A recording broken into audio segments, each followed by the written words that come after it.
Welcome to tonight's briefing to address issues related to air pollution and other climate challenges faced by the neighborhoods that line the I-70 corridor. For those of you who aren't aware of this dubious distinction, these homes, businesses, schools, and recreation areas are located in 80216, the most polluted zip code in America. League of Women Voters of Denver's briefings, whether in person or virtual, are always open to the public and free of charge. Tonight's briefing will be recorded and will include the speaker's slides. It will be available on our website at lwvdenver.org within about 2 days. The League of Women Voters of Denver has held previous briefings that address the need for restraints on Suncor, one of the, quote, bad actors on the north side of Denver. However, tonight's briefing will turn to the impact of the completed expansion of I-70 and how this massive interstate highway impacts near neighborhoods. The League of Women Voters, both nationally and locally, has, since the 1960s, position statements about environmental protection and pollution control. The League's goals in these areas are aimed to prevent ecological degradation and to reduce and control pollutants before they go down the sewer, up the chimney, or into the landfill. We support regulation of pollution sources by control and penalties, inspection and monitoring, full disclosure of pollution data, incentives to accelerate pollution control, and vigorous enforcement mechanism, including sanctions for states and localities that do not comply with federal standards and substantial fines for non-compliance. I'm pleased to introduce to you a great panel of speakers who will look specifically at the problems and possible ways to ameliorate the pollution impact on I-70. They will speak about the sources of pollution and their impact on people living nearby. First, I don't know what order they're going to talk in, but Sam Brasch is from Colorado Public Radio News. You may be familiar with his name. He's the former host and co-creator of Purplish, CPR's political podcast. Sam has been with CPR since 2016. He graduated from Colorado College. He covers climate and environment for CPR News and will speak to us about his reporting on the air quality and pollution issues facing people who live in the neighborhoods adjacent to the expansion of I-70. To give us an idea of the lived experience of people who reside, work, and go to school or recreate in the area, the panel will also include Jules Kelty, who is the executive director of Focus Points Family Resource Center. Focus Points is a nonprofit organization committed to serving low-income families in the greater Northeast Denver area, including Globeville and Elyria, Swansea neighborhoods. Jules attended the Joseph Corbell School of International Studies, where she earned a master's in global studies and nonprofit management. She is currently an adjunct professor at DU teaching nonprofit management and fundraising. And our third panelist, Cindy Chang, executive director of Groundwork Denver. Groundwork Denver works with neighborhood residents to identify air quality concerns, including odor and poor air quality from industry and traffic congestion. They help residents understand air quality data and what it means for their health and the health of their family and their community. They support community leaders in actions to improve the air quality. Cindy has a background in nonprofit management, philanthropy, and a deep passion for the environment. She earned her master's degree in business administration from Yale School of Management and a master's in environmental management at the Yale School of Forestry and Environmental Studies. She also holds a BA from Tufts. We will mute attendees while the speakers present their information. Please put your comments and questions into chat. These will be monitored by Pearl Anzalani, who will pose them to the speakers. We will also allow spoken questions during the Q&A following the presentations.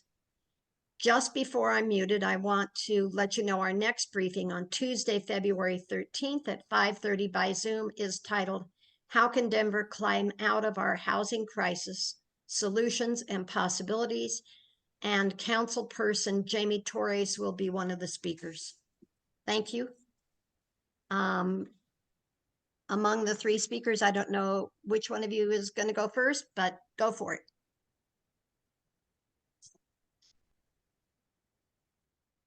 Sam, why don't we just go in the order that you introduced us? Would that work?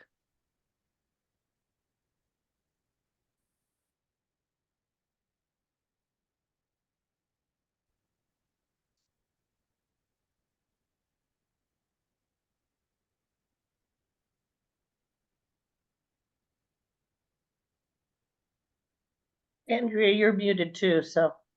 Sorry, Sam, we can't hear you if you're talking.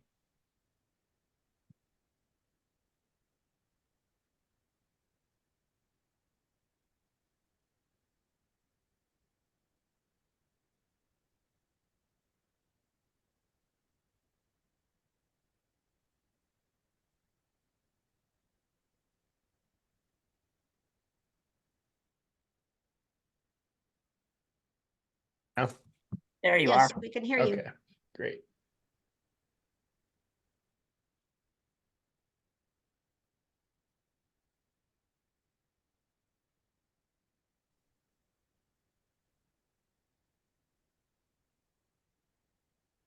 Do you want to go first, Sam, or do you want me to kick it off? Yeah, I can go first. Sorry, I was saying that before.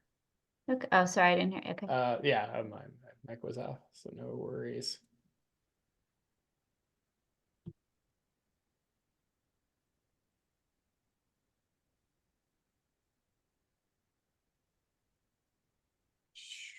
No, that's not right.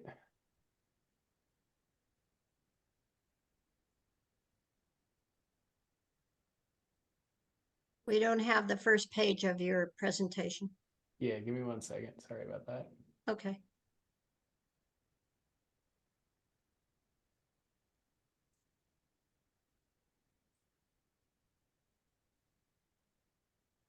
There you go. Okay. And let me see, this might, one more thing.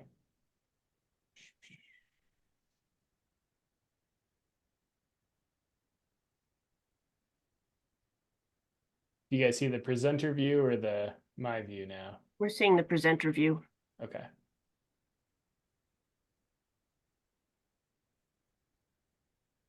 Okay, how about now? Still seeing, there we go. That's good. Okay. Great. Okay, I'll just jump into it. Want to first thank all of you for having me. As I was introduced, I'm Sam Brasch. I'm the climate and environment reporter for CPR News.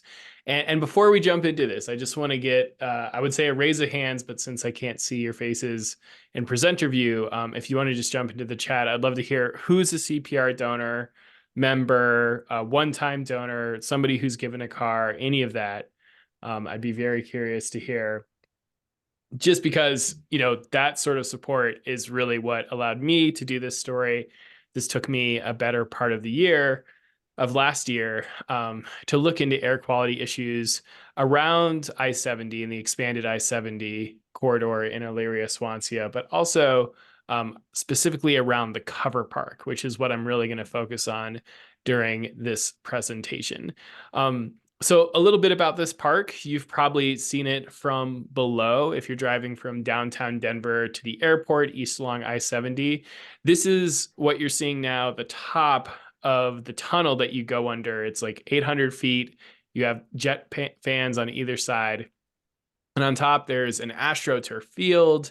There's 2 playgrounds, what's called a splash pad for kids to play in some water over the summer, a whole amphitheater. It's a really remarkable public amenity for a neighborhood that has seen an enormous lack of investment and a large amount of air pollution and other sorts of pollution over the last few decades. And my reporting has really focused on this since November of 2022. That's when they wrapped up the expansion of I-70 through Elyria, Swansea. This is a $1.2 billion plan that tripled the width of the highway through north central Denver. And as all of you might know, it involved demolishing an aging viaduct that once carried the highway and sinking that highway below street level. At this opening of the park, politicians like Governor Polis, Mayor Michael Hancock, CDOT Administrator Shoshana Liu, and the acting director of the Federal Highway and Safety Administration, a federal official, really tried to sell this as a different kind of highway project. While highway projects of the past had really devastated communities of color and polluted those neighborhoods, they said this would be different for a few reasons. It got rid of that viaduct. It would reduce noise levels. It would improve neighborhood connectivity because now you could get from one side of Elyria, Swansea to the other over this cover park, provide green space for kids and playgrounds for Swansea Elementary, which is directly adjacent to this park. And they also said it could protect residents from traffic pollution. And that's the point where I really dug in as a reporter because I wasn't convinced of this. Is the air safe is the big question I wanted to take on. And the reason I was so curious about that was a previous investigation from the LA Times that looked at the impact of highway pollution in Los Angeles. A really great reporter who's a mentor of mine, somebody I really respect, his name's Tony Barboza. He's been writing for the LA Times for a long time. Looked into this question of how far does pollution really travel from a highway? And there'd been some recent research at UCLA about that.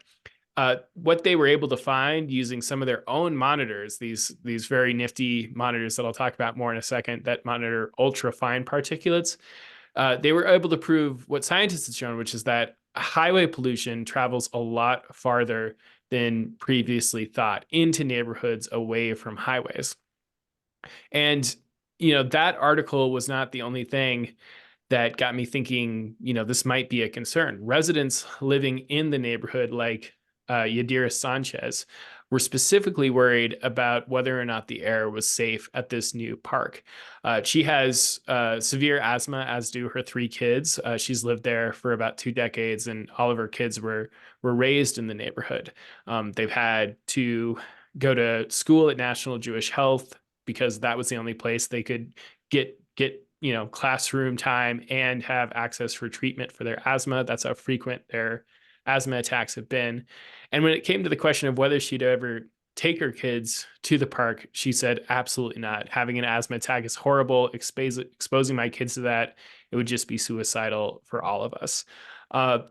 She's not wrong about the impacts of highway pollution. There's a few specific things that can come from highways that can be really harmful to people. That includes nitrogen oxides, particulate pollution, carbon monoxide, and a slew of other volatile organic compounds. These chemicals cause respiratory issues. They appear to help drive the development of asthma in kids and can also trigger asthma attacks. They've been linked to cardio issues, heart issues, as well as just issues around the length of your life. They've been shown to shorten life. So she's not wrong to be afraid about getting into the highway danger zone. And she was also reacting to what has been a really rough legacy of highway construction within Elyria, Swansea. This is a picture from the construction of the original viaduct in the 1950s. And in 1947, planners identified 46th Avenue, which runs directly through the neighborhood, as the best east-west corridor for an interstate. And that set up Denver to be part of a trend that took place all across the country after World War II. Highway engineers identified communities of color as the best place to build highways. They drove major roadways through those communities, often demolishing structures and leaving behind this legacy of lower property values because you're living right next to a highway, and of course, air pollution. that viaduct loomed over the neighborhood for decades. And in the early 2000s, highway engineers had finally recognized that it was crumbling. There was time to do something about it. So they put together this plan to sink the highway below street level and create this new state-of-the-art cover park.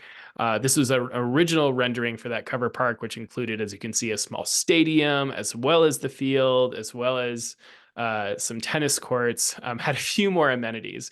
But the basic idea was what we have now in Denver. This is a cap or a cover over the highway.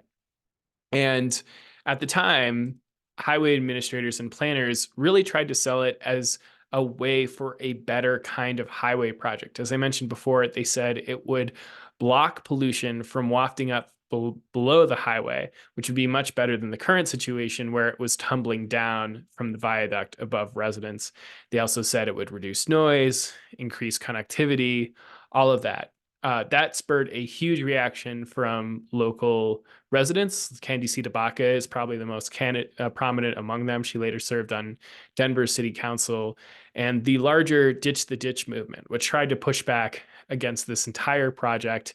They filed multiple lawsuits, many of which had to directly do with concerns that air quality would be further harmed by the expansion of this highway in a neighborhood that also includes the Purina dog food factory, it's near Commerce City, which has Suncor Energy, and I know you guys have heard about that, as well as other sorts of sources of industrial pollution. Those multiple lawsuits did not succeed, and ultimately CDOT resolved to build this sunken highway project and expand I-70 in 2018. But it turns out there's some scientists who agree with the residents that this is a major concern, that it's not clear that highway caps necessarily would protect residents from pollution. One of those is Suzanne Paulson. She's the same researcher who did those studies that the LA Times wrote about that showed how far highway pollution reaches into cities. And when I called her and I showed her all these pictures of the park and everything, she had a pretty striking reaction that really made me want to follow through with this story. And she said, this park was the worst configuration possible. This minimizes the dilution of pollution as it escapes and delivers to ground level receptors people most efficiently. So what she's really saying is that the park above the highway might not block pollution from reaching people. It might assist it to build up underneath it, and then it would waft up on either edge of the park. And people would be playing right there. Kids would be playing right there. And she thought this was a really bad way to do a highway cover. And it actually doesn't have to be that way. This is a picture of Boston's Big Dig, probably the most famous highway cap in the country. It's also what is the most expensive single highway project in the US to bury a large section of I-95 in Boston below 3.5 miles of green spaces, urban spaces, streets to essentially make it a subterranean highway. Now, what's really interesting about this distance, 3.5 miles, is that it's over 1,000 feet, unlike Denver's highway cap, which is just under 1,000 feet. When they decided to do that, they had to build active ventilation systems to take the pollution from the highway and pump it out far above street level away from people. This is one example of where that happens. These massive ventilation towers that are now all around Boston that are constantly sucking pollution out from the tunnel and moving it away from people. Now, this is mainly a federal law that's meant to protect drivers from fires and other sorts of pollution buildup within this massive tunnel, but it also has the additional effect of moving pollution away from where people are at street level. So when the Massachusetts Department of Transportation sat down to actually study the impacts of the Big Dig, they found that carbon monoxide levels in downtown Boston had dropped 12% from before the project was completed and after. So it was a pretty clear indication that this project had protected people from maybe higher levels of traffic pollution, but it relied on an active ventilation system, which doesn't exist with Colorado's cover park. Now, you might be wondering about those huge fans you see when you drive underneath the park, because that is a form of ventilation. But I just want to be clear about exactly what these are. So these are called turbo fans, and they turn on when pollution levels within the tunnel build up, either from, just stopped traffic or a fire within the tunnel. As you can probably clearly see, that pollution is going to go out from under the tunnel and up into the neighborhood. It's not being siphoned together and sucked together and then sent to some larger smokestack away from people. It's going to be delivered directly to street level and directly to the people either at the park or in the neighborhood. So the I-70 project is a clear example of a cover park without an active ventilation system. So having known all that, I decided we should try and figure this out ourselves. Like, could we run some low-cost air monitors and see if pollution was actually impacting the park or not? So I worked together with a lovely grad student at the University of Colorado Boulder, and his name is Nick Clemens, really smart guy, and he walked me through how to use all this different equipment. And we decided to have 2 testing days, one in the winter of last year of 2023 and one in the summer. We decided to look for 2 types of pollutants, and one was ultrafine particulates, and that's just like little bits of soot or other chemicals that are small enough to get into your lungs and even permeate into your blood or into your brain. They're the tiniest form of particulates. And then PM 2.5, which is slightly larger. That's what we mostly talk about when we talk about wildfire smokes. Both of these pollutants are very tightly linked to traffic pollution, but it's the ultrafine particles that are a clear indication of tailpipe emissions, just because as they like waft around in the air, these particulates like glom to each other and become larger and larger particulates. So if we could show that the ultrafine particulates were very high at this park, that would be a pretty good indication that the pollution impacting it wasn't from Suncor, it wasn't from the Purina dog food factory that you can see in the background. It was actually from the highway below. So that's what we wanted to know. And the way we decided to do it was test, are these pollution levels higher than a control monitor that is downwind in the surrounding neighborhood? So here's another picture of the testing in the summer. This one with the bracket, that's the PM 2.5 monitor. And this one here is the ultrafine particulate monitor. And what we found was pretty interesting. And I'm going to talk about a few huge caveats with this. But basically, the readings we got found that for the most part, the center of the cover park, so away from the edges of the cover park, tended to show the lowest levels of pollution compared to our control monitor or another monitor at the eastern edge of the park. So that would seem to be actually pretty good news, because while we expected the edges of the park to be heavily impacted by traffic pollution, it was good to see that the center of the park, where most of the kids play, where the playgrounds are, all of that, actually appeared to be a little bit safer compared to pollution at street level. But like I said, this is readings from 2 days. We're working with very low cost equipment. Air quality is an incredibly finicky thing to try to figure out. It can change depending on weather shifts and even microclimatic shifts, like small wind shifts. A truck driving by can be enough to set off the ultrafine particulate machine. So we really think that, this is just a initial sketch of what might be going on. It would be great if an academic or government researcher tried to take it on in a more professional way. Now, this was something that was happening. This is a picture of the SAM monitor that was run by the Denver Environmental Health Department. It was at Elyria Elementary School, right by this cover park. And the city ran it for a while. They had 3 years of data tracking the construction of the expansion project, but they shut it down at the end of last year. And I really think that's a shame, because it means that we won't get data of what happens to the park as traffic increases over the next few years on I-70. Will it increase pollution at the park or not? that's not something we're going to know at the moment because the contract for this air monitor has run out.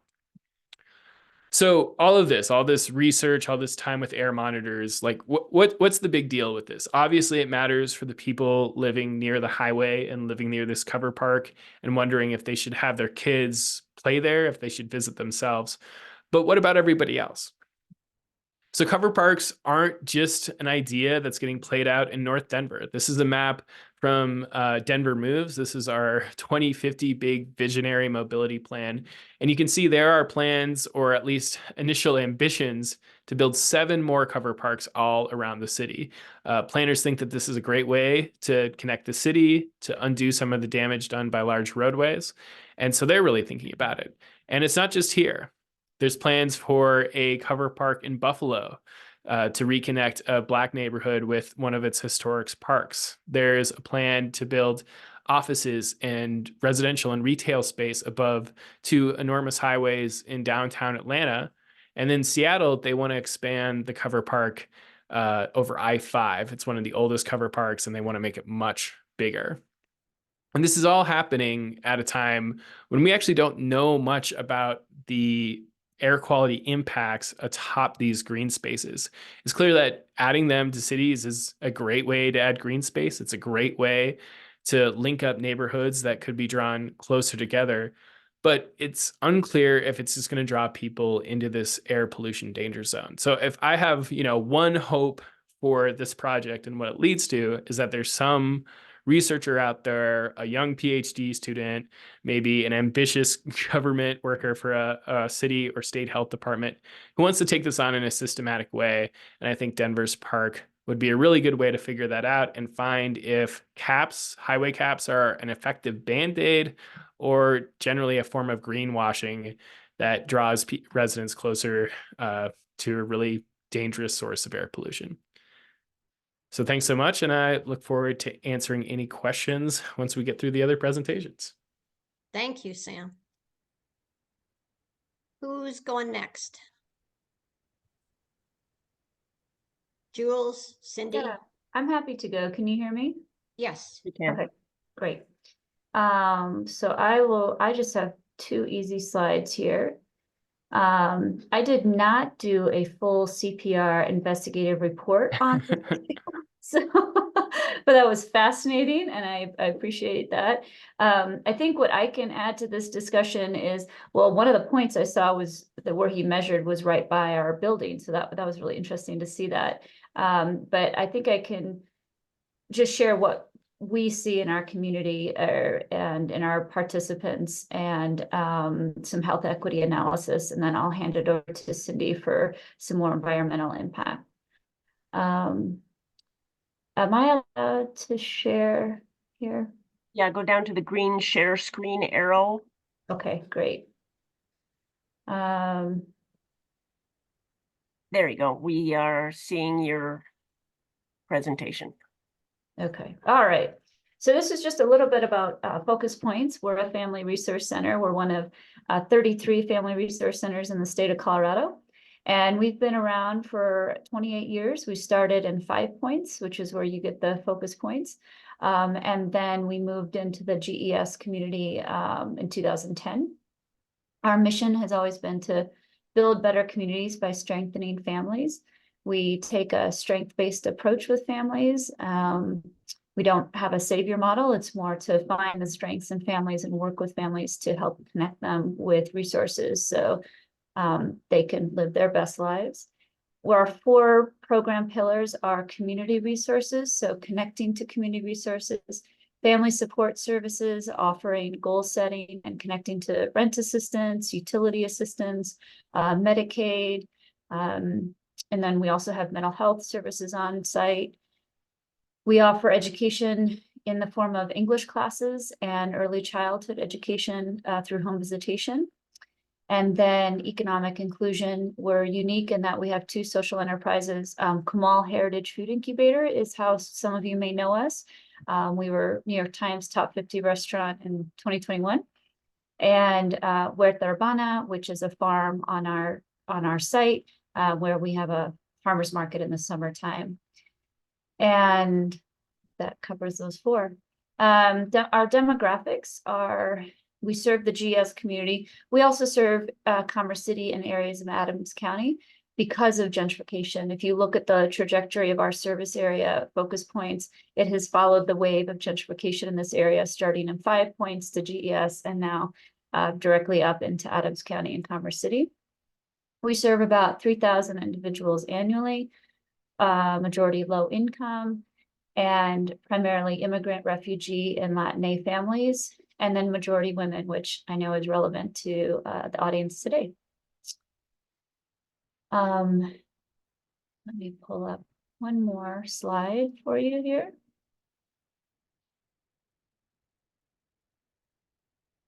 So recently, we actually met with the city of Denver, and we learned about an equity analysis that they've done within the city, looking at job creation, housing, and I just pulled out the aspect of the equity analysis around health equity and quality of life amenities, health and education. A lot of what Focus Points does is about health equity and social determinants of health. So this is relevant to us.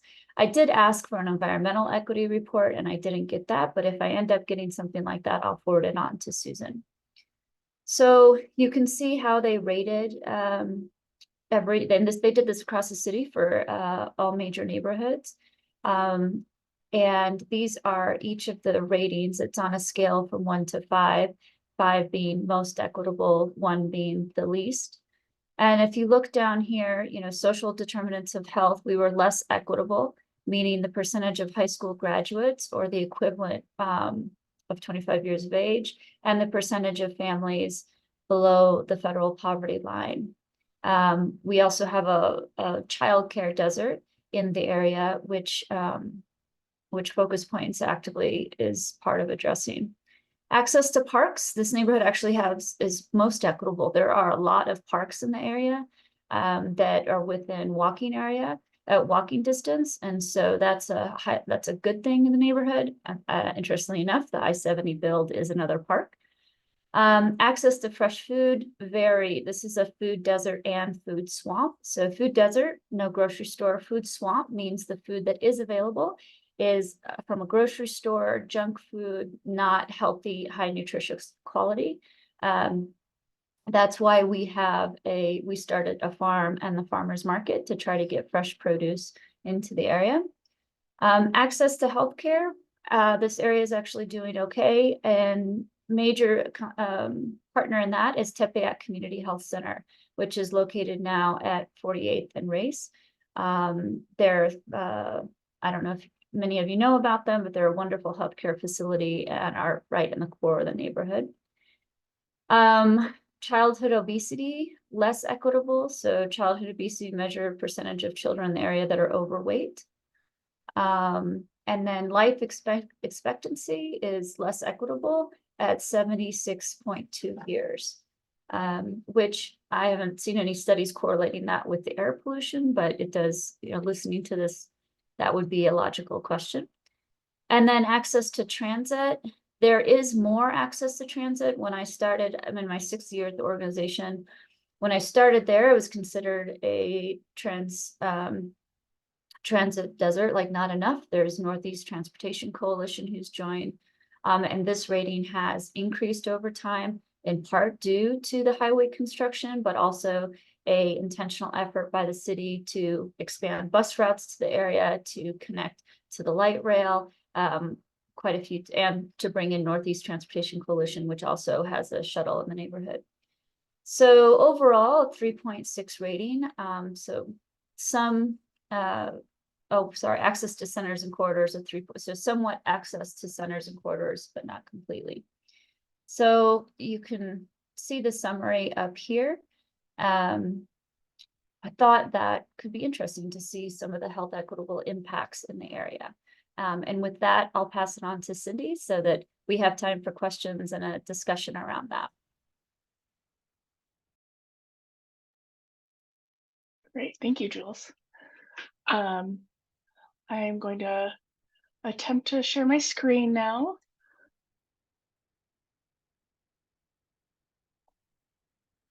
All right, everyone can see that? Great. Well, thank you so much for having us speak today. I love to see all these engaged voters and folks in our community being engaged in these issues.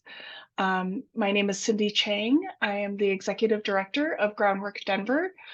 We are an environmental justice organization whose mission is to partner with youth and community to build a healthy, equitable, and sustainable environment. And our office is actually in the Cole neighborhood, directly south of I-70, and we sit on the ancestral homelands of the Ute, Cheyenne, and Arapaho nations. So Groundwork Denver has worked with the communities in the I-70 corridor and specifically the neighborhoods of Globeville, Elyria, Swansea, as I will call them, the GES neighborhoods, for over 17 years now. And our projects have ranged all wide-ranging environmental projects from tree plantings to restoring contaminated land back to park space, testing for lead in soil, reducing energy use in low-income homes, and as we're talking about tonight, air quality monitoring. Our approach is to respond to community needs and to bring resources that the community is asking for.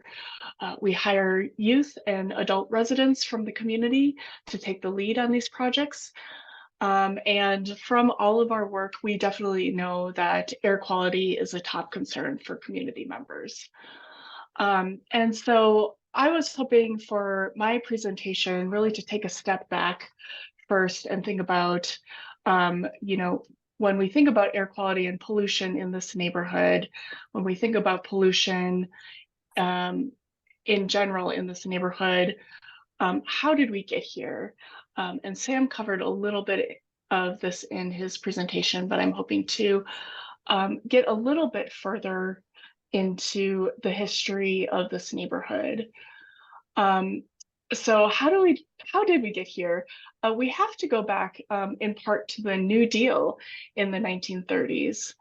To encourage homeownership, the federal government created a new loan program. However, not all communities were treated equally under this new program.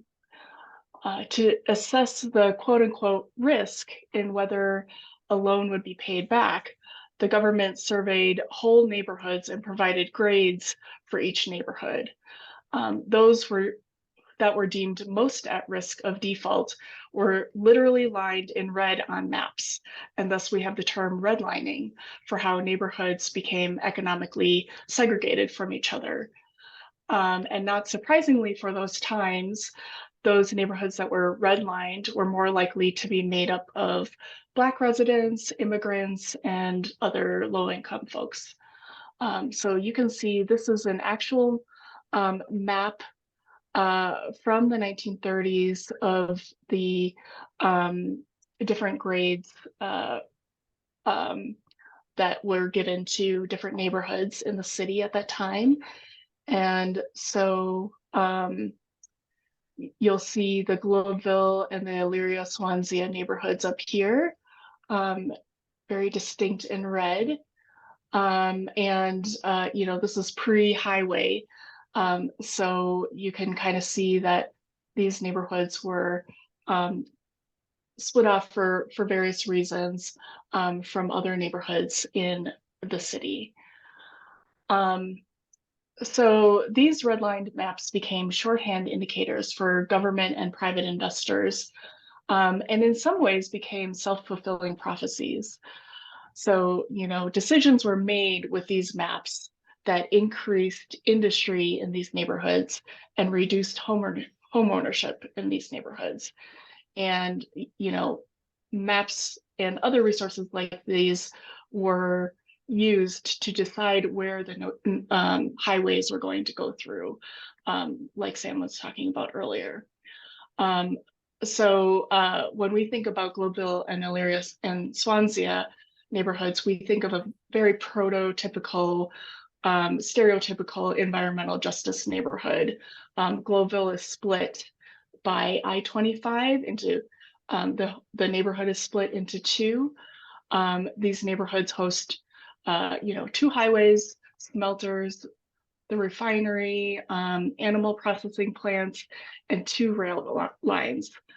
And right on I-70, around 180,000 cars and trucks drive on I-70, and on I-25 north of I-70, directly north of I-70, 230,000 cars and trucks drive on those highways every single day. So you can see that there is a lot of activity, pollution going through those places.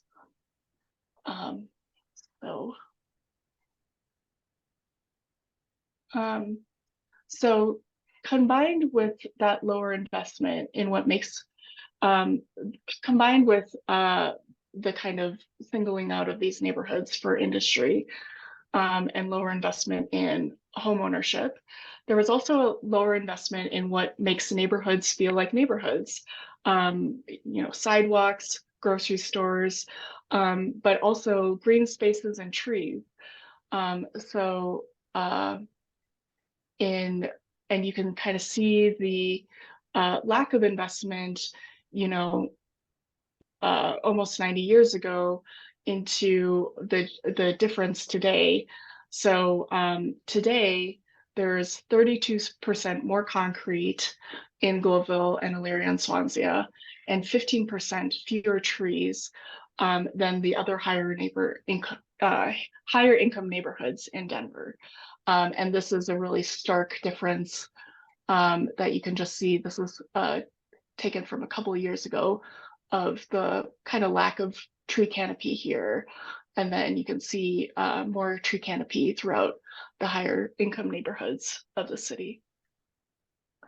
And then this also contributes to poor air quality and higher temperatures. So lack of trees, lack of shade, more concrete means that these neighborhoods are going to be hotter. And you can see that here too. And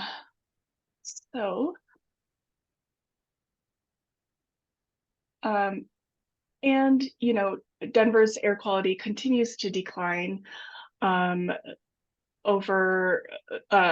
had a 21% decrease in air quality levels in Denver since 2015, and that's based on 3-year rolling averages. And last September, if you probably heard that the EPA downgraded the Denver metro area from serious to severe because of ozone pollution levels. And ozone significantly affects air quality and asthma rates. I think this is just corroborating a lot of what we suspected in these neighborhoods.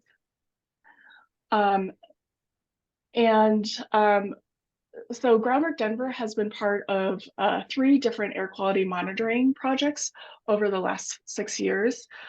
2 of them, Sam had mentioned. One was with the city of Denver, and one was actually with Nick Clements, which Sam worked with for that story, and the University of Colorado. And the aim of these were both to monitor the air quality, but also to educate residents about what the air quality data is saying. So we have all this monitoring data, but if you are a resident, what does PM 2.5 at something milligrams per day mean to you? So we really tried to translate that into data that could be understood by residents. And while data is important, we also try to we also wanted to speak to the experience of people who deal with the effects of all this industry and transportation on a daily basis. So one of the air quality monitoring projects actually had residents fill out a daily report through an app to say, okay, what's going on in my life right now? And how do I feel? Was I indoors? Was I outdoors? Was I trying to travel through the neighborhood and all the construction? And 50 of those residents also had a personal air monitor.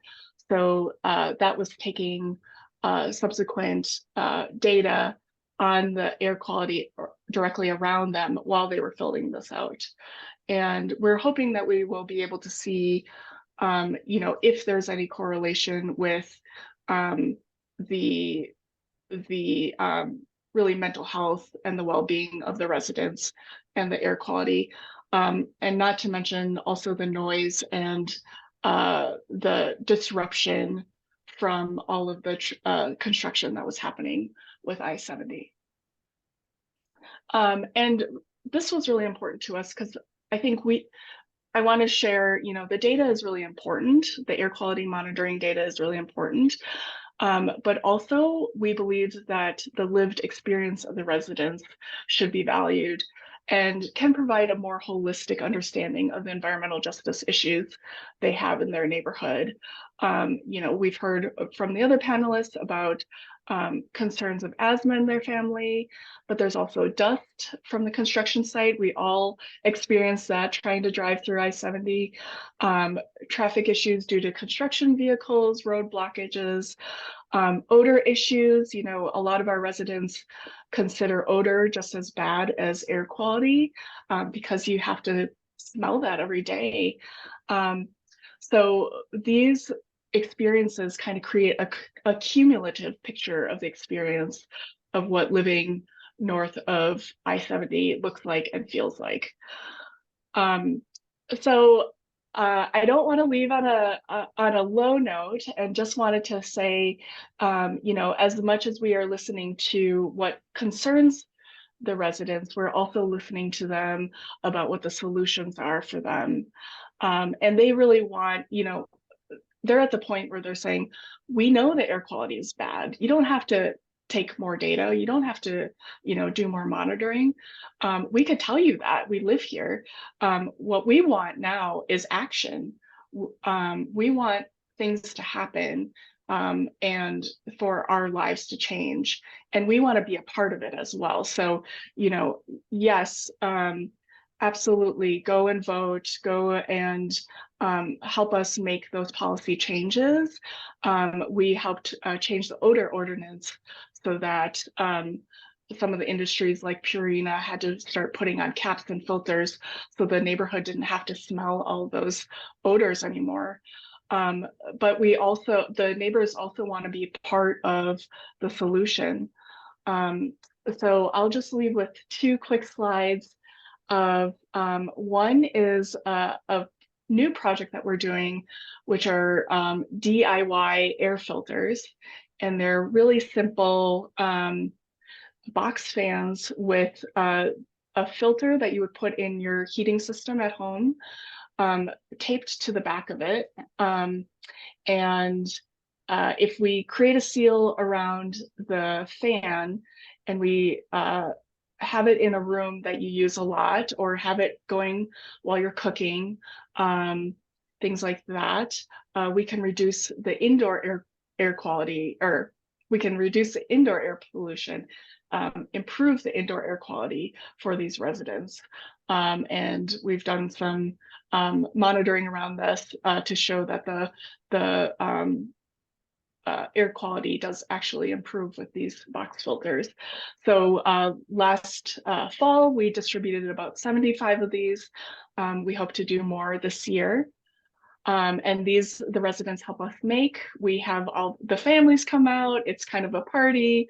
And we also do a quick presentation on what air quality is and how they can protect themselves. And lastly, we are planting trees like crazy, and not just Groundwork Denver. We have a lot of local community neighborhood partners and other city partners that are really helping us plant trees, not only in Globeville, Elyria, Swansea, but also in Adams County and Commerce City. We have a lot of trees to plant. As you saw, we have a lot of canopy that we need to put up. But we are doing the best that we can to really increase the air quality, not just for today, but for the future. And so you can see these are some of our youth and our staff and neighborhood residents, neighborhood youth that we pay to help learn how to plant trees and how to take care of trees. So that I will stop sharing, and thank you so much for listening. Thank you so much to all of the presenters. If you have not put a question in chat and you have one, please do that. Pearl Ann will take questions from chat first. Sometimes it takes a second for you after the presenters to kind of put your thoughts together, or more than a second. So we understand that, but as they've been presenting, perhaps you've formulated some questions. So I'm going to hand this off to Pearl Ann. Thanks, Sue. I don't see any there. I had a question, Sam, what the response was to your articles and your reporting. Has anyone in the city responded, or what was the general response to the coverage? They all appreciated the story. They didn't have any complaints. They thought it was accurate. I was expecting scientists outside of the city or within the city to say like, hey, these methods are you definitely did this on a shoestring budget, which is true. But, they acknowledged that it was a good way to get a snapshot and that we described it as that. We didn't say this is a comprehensive study. This is just what we were able to do with the time and resources we had. So I think on net, they were as happy as they could be with the story. And we didn't get a lot of complaints, at least from my sources. The broader urbanism community, I'm really glad to see that they've latched onto this story, because so many places are considering these highway cover parks. And it appears to have gotten a lot of web traffic from like all across the country as this idea has popped up in other places. So have any of you had conversations with the new mayor? And if so, does he seem agreeable to making some changes in this neighborhood?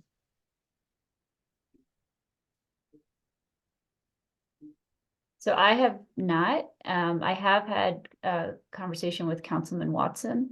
He's our new councilman in the area, and he's very dedicated to the community and is very open to ideas. So I would feel confident going to him with ideas and solutions that, just like Cindy says, what were fueled by what community wants and community is interested in. So, and as is Councilman Watson, but I have not had any conversations with the mayor yet. I don't know about you, Cindy. Not yet, but yes, I share the same sentiment as Jules. So Lisa was wondering, how much are the cover amenities used by the residents? I personally have not been to the park. I'm not in the neighborhood, but how much does the neighborhood use it now that it's there? Just from my reporting being there, if it was nice out, people were there. It's had some pretty great amenities. There's been some issues over the football field because has a gate around it, so it's not like public use. You have to have a pre-scheduled like football game or soccer game in order to get that opened up, which I know some residents were upset about. But other than that, I've seen people definitely enjoying the playgrounds, basketball courts, the splash pad. It seems to be pretty popular, at least based on the few times I was there to run these monitors. Yeah, I would agree with that. I've seen people using it and playing on it. And I mean, for us, I didn't mention this earlier, but the time when the highway was being constructed was a time of high worry for us because there was increase of traffic in the neighborhood. We're right by a stop sign and no one was stopping at it. And there were tons of huge construction trucks going through the area. We're about 2 blocks north of Swansea Elementary, actually just 1 block north of Swansea Elementary. And so I would just think of the children and was very concerned during that time about their safety. So I think there was somewhat of a collective sigh when the construction was done, right? Because there's been a decrease of traffic through the neighborhood, and even the noise that came with the construction. I've never had so many flat tires as during those years of peak construction. So, but yeah, I have seen the park used as well. So would it be possible or feasible to retrofit the highway to add ventilators similar to what they used in Boston? Does anybody have any idea on that? Is there some way to fix this, I guess, is the question. I haven't looked too deeply into different ideas. I mean, that seems like something for an engineer. What I can say is that Candy Baca and the other opponents in the ditch movement, like, identified this problem. You guys might know that one of their main alternative proposals was to reroute I-70 along what is 270 up through Commerce City. That was rejected. And after it was rejected, they said, okay, let's extend the length of this park to trigger those federal regulations that require active ventilation. And in the record of decision approving the project under the Clean Air Act and NEPA, the Colorado Department of Transportation said, we're not going to do that because it would increase the cost of the project too much. It would just be too expensive to add active ventilation, so we're not going to do it. So based on that, I think it would be pretty expensive to add ventilation back in, but I don't know that for sure. The league was actually active in trying to get it outside the city to get to the 270. Was part of the thing. I think it speaks a little bit to what Cindy was talking about. When the project started, they did offer remediation to houses within a block of the construction to get new windows and new ventilation systems. And again, we were 2 blocks north of that. And so we did not get the ventilation, though we still feel that impact. But that's why what Groundwork Denver is doing is so important, is because, you know, I didn't know that about the huge ventilation things, but if we can go, so the most effective approach we've seen is house by house and trying to help homes with ventilation. But Cindy, I don't know if you want to comment more on that. Yeah, so thanks, Jules. We did take part in a project with the city of Denver and Energy Outreach Colorado to reach out to a perimeter of homes that were directly affected, directly north and south of I-70. And what we did was we replaced windows, we put in new filtration systems, and really tried to tighten up the homes there so that the pollution would not seep into the homes. You know, many of these homes were built in the 50s.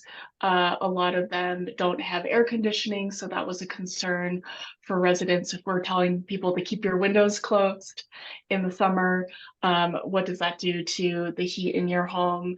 But overall, we were able to improve the efficiency of those homes. Part of that is to reduce the energy bills for those residents, and hopefully they can stay in their homes longer. They won't be pushed out by gentrification as quickly, I guess I'll say at this point, so that they can really, you know, take part in the neighborhood.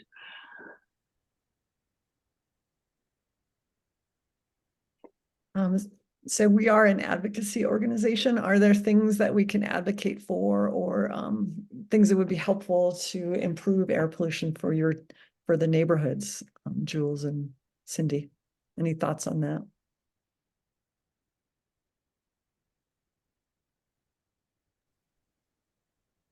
Well, I will have to say that the Denver Climate Fund, which you know, took it into effect a few years ago, funded by the Denver voters, has really made an impact on the GES community and other similar communities.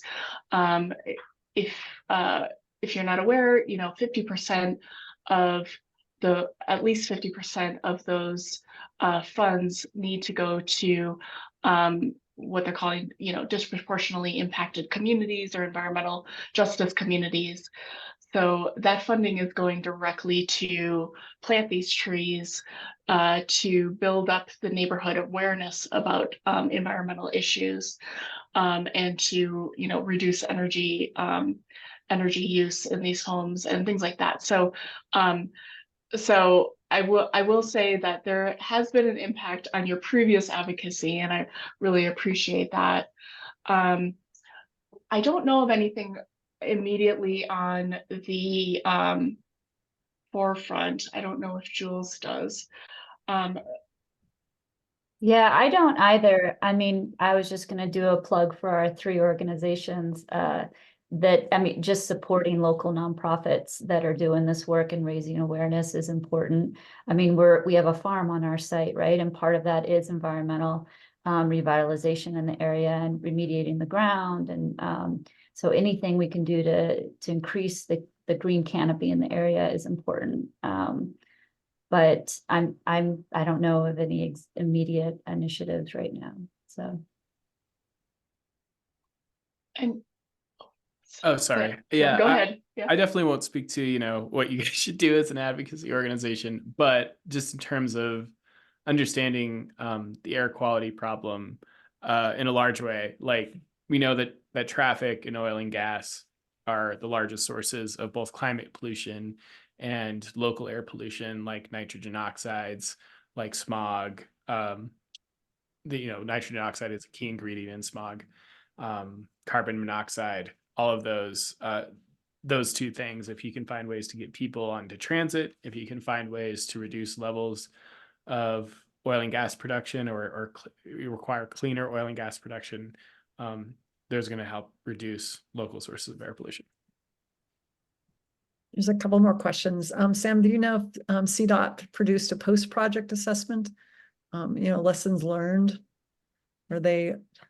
I haven't seen anything like that. I would love to. Like I said, I'd love to see some sort of air quality impact assessment. That'd be really interesting to me, and I think it would be a great thing for the state to do, given how much they promised about the impact of this. And other than that, I don't really know. For the most part, I've seen them take victory laps and say that this was a project that should be a model for other communities looking for how to expand highways in places that have been previously devastated by highways. Did you look into the industrial pollution in addition to traffic pollution, or did your monitoring cover both, I imagine? And do you think electric vehicles will make the area better? Yeah, I'll take both of those. I really try to stay focused on traffic pollution. In fact, like a lot of what made our air monitoring difficult was trying to distinguish, what is industrial pollution and what might be coming from the actual highway, which is why we monitored for ultrafine particulates. Obviously, there are huge sources of air pollution all around that area, which I mentioned. The Purina dog food factory is right there, just to the west of this park. Suncor is right there. The Cherokee natural gas power plant is right there. You have lots of other smaller industrial operations scattered all through North Denver and Commerce City. So it would be a lot to take on, but I know that there's some research on that does a good job trying to assess the cumulative impacts that people in those neighborhoods experience from all the different sources of pollution in that area. In electric vehicles, that's such an interesting question, because it would seem like the obvious answer here that get an EV, get rid of tailpipe emissions, and you're good to go. That's what the state has even talked about. EVs have one big downside, though. They're really heavy, and that means that they wear out their tires a lot faster, and they accelerate a lot faster, which means they also wear out their tires. So there's been recent studies that have shown that the ultrafine particulates from tire wear is a lot higher with electric vehicles than gas vehicles. So while it might take care of certain tailpipe pollution like VOCs, it could potentially add a new source of these ultrafine particles and particulates, which can be really harmful. In Washington, they also linked a specific chemical in tires to problems with fish, and found that that's why salmon weren't breeding in their streams. So there can be all kinds of issues with tire wear. And, in general, I think if you want to take on this problem, the answer is more complicated things like transit, like an electric car might not completely fix it. Yeah, fascinating. I had no idea about the tires. So Sue, should we open up, see if anybody wants to come off mute to talk, or is it any final questions or comments? Anyone want to come off mute? This is Jules. I just had a question about the respiratory illnesses in the neighborhood. So there is a higher rate of asthma in the area than other neighborhoods in Denver. I think one thing that unites all parents is they want, no matter where you go in the world, what neighborhood you live in, they all want better for their children. And so that is really the focus of how do we protect our children and ensure they have a healthy life. During COVID, people were very afraid to go out, and especially all of our programs on site for children decreased dramatically. In fact, our numbers didn't go back up. We had to close a couple programs, and our numbers didn't start to go back up until late 2022, early 2023, because people just wanted to protect their children, especially children under the age of 5. So I would say that that's why some of the activism going on with Cultivando, with Tepeyac Community Health Center offering services are so important to families. But that's what we're seeing locally, just in terms of families and what they're trying to do for their children. I wonder if, you showed a map where they're considering putting several more of these caps over heavily trafficked areas in Denver. Are they considering the same kind of exhaust fume? Those big fans that send it back to the neighborhoods, or are they thinking of doing something more along the lines of what Boston did with those other projects? So that map I showed is a very long range visionary plan. Denver Moves 2050. It's actually kind of a fascinating document when you're just thinking like, what are some ideas that could really help Colorado and Denver adjust to climate change, encourage people to get on transit. They want to build all these like green corridors where like entire boulevards would become more like parks with maybe a single lane of traffic. It's a really fascinating document, but these are projects that are not at the stage of official consideration in any way. They're grand ambitions. So I just don't think we're there yet. And I don't even know if the planners who put that map together would have an answer. There, I may have missed the answer, but there was a question about there's a certain place to donate to help with the tree project. I think you can go to, well, Cindy, I'll let you answer. Oh. Well, I guess I'll just put a plug in for Groundwork Denver. We are actively planting trees in that neighborhood. And I will also say that there are a number of small neighborhood groups that we partner with to make sure that the trees are going where the neighborhood residents want them to go. I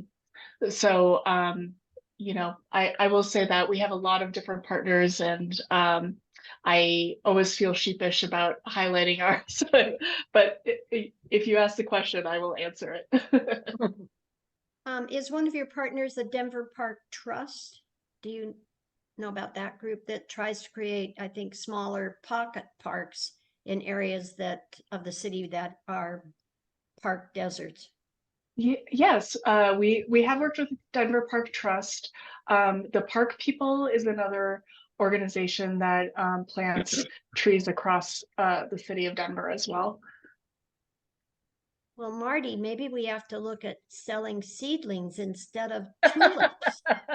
Instead of flower bulbs. Yes, that's one of, those of you who are not League of Women Voters members, that was been one of our largest fundraisers, is selling tulip bulbs for years and years. So maybe we need to look at selling seedlings. I don't know. Well, and a lot of those bulbs were donated to Denver Parks, but I don't know whether we can handle the volume of a small tree or not. I have a quick question for Cindy that I can ask now or later, but I heard in another story, doing another story, that there's often not enough trees because cities and counties or any government can't grow seedlings, that it has to be a commercial nursery that grows seedlings. I'm curious if that's true. We get our seedlings from a commercial wholesaler. I believe the city of Denver has a couple of, not a couple, a lot of greenhouses, but I'm not sure if they are raising trees in them. It is a really interesting conundrum that we are about to face, because the infrastructure bill from the federal government is actually putting a lot of funds in different cities, including Denver, for tree planting. And we are about to see a whole lot of tree planting in the city of Denver, and hopefully specifically in these neighborhoods. And we're not sure if we have all the seedlings that we're going to need to plant the trees. So all of us who are planting trees are calling our wholesalers and saying, can you please reserve, this many trees for us next year and the year after. And so the demand for trees is about to go up, and I'm hoping the wholesalers can keep up with us. Cindy, how do you manage the care of the trees after they're planted? I've seen, even in city parks, trees that they put in that die, and aren't, or on the grounds of the school right near me, they planted trees and they aren't taken care of. So are the trees that you're putting into neighborhoods, are you also encouraging people to water them, to talk to them, whatever else needs to happen to get these trees to grow and thrive? It's hard to get a tree started at our altitude and with our winters. Absolutely. And the first couple of years of that tree being planted are the most important for tree survival. We mostly plant on residential properties, which means the resident is in charge of, keeping that tree taken care of. And what we have been doing is doing a lot of education around, tree stewardship and maintenance. And we have also been pairing our tree with a rain barrel. So what we do is our youth are able to install a rain barrel at your house while your tree is being planted. And then when it rains, you have a source of water for your tree. That obviously in our dry climate, that doesn't cover the whole year, but it does help the residents that we're helping get trees just with their water bill and with access. A lot of people don't have hoses, they don't have an outside source of water. So that is one thing that we are doing to try to help folks learn how to take care of their tree. We have a pretty good survival rate in Denver, but it is something that is the talk of all of our urban forestry professionals, is how do we keep these trees alive? And then there was a question in the chat around native species.